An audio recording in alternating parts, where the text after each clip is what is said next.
Alors, Motorsport nous annonce qu'il pourrait y avoir un rééquilibrage des moteurs pour aider Renault. Alors là, en plus, on va savoir combien ils ont de déficit environ.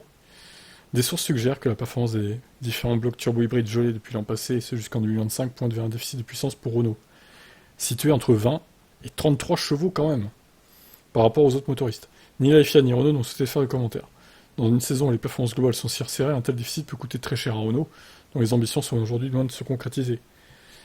Alors, moi je trouve ça dommage qu'on tire vers le bas, qu'on nivelle par le bas les performances en fait, parce qu'ils ont qu'à faire du meilleur travail. Je sais pas, c'est dommage d'avoir autant de déficit quand même. Ça fait combien de temps? Ça fait 9 ans que c'est la nouvelle ère moteur là. En 9 ans, ils n'ont pas réussi à combler le déficit. Enfin, à un moment donné, bon, ça veut se remettre en question aussi, quoi. C'est d'autant plus frustrant que pour le motoriste français que sous les règles du gel, les moyens sont très limités pour améliorer la situation.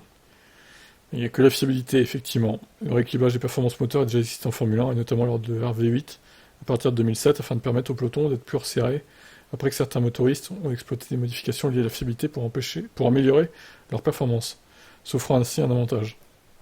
Toutefois, avant l'entrée en vigueur du gel actuel, il avait été décidé de ne pas inclure dans la réglementation de mécanismes d'équilibrage, car il était estimé que les performances étaient suffisamment proches.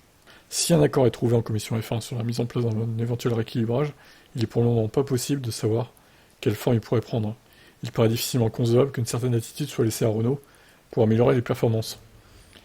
Bah oui, comment vérifier qu'au final, ils vont pas bouffer tout le monde de 30 ou 40 chevaux derrière, quoi. Ouais, c'est un peu louche tout ça. En 2009, après une étude menée par la FIA concernant une potentielle disparité moteur, la fédération avait indiqué que toute mesure prise en vue d'un rééquilibrage devrait être basée sur l'idée de limiter les performances des meilleurs moteurs. Suite à des indications selon lesquelles il existe une différence de performance entre les moteurs utilisés en F1, le Conseil mondial de sport auto a décidé que si tel était le cas et si les équipes souhaitaient éliminer cette différence de performance, elles pourraient être autorisées à le faire en réduisant les performances des moteurs les plus puissants. Cependant, aucune amélioration des moteurs ne sera autorisée. Finalement, aucun accord n'avait été trouvé, ce dossier avait fini par être enterré. Oui, bah du coup, d'un côté, heureusement, parce que sinon, enfin, heureusement, certains auraient bien voulu qu'il y ait cette mise en place, ça aurait évité à Mercedes de dominer depuis 2014, quoi, clairement. Donc, bon.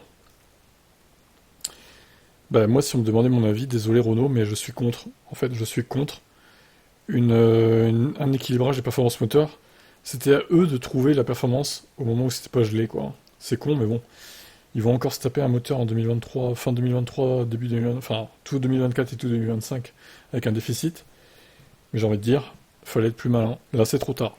À eux de faire du bon travail en 2026 maintenant. Qu'est-ce que vous en pensez?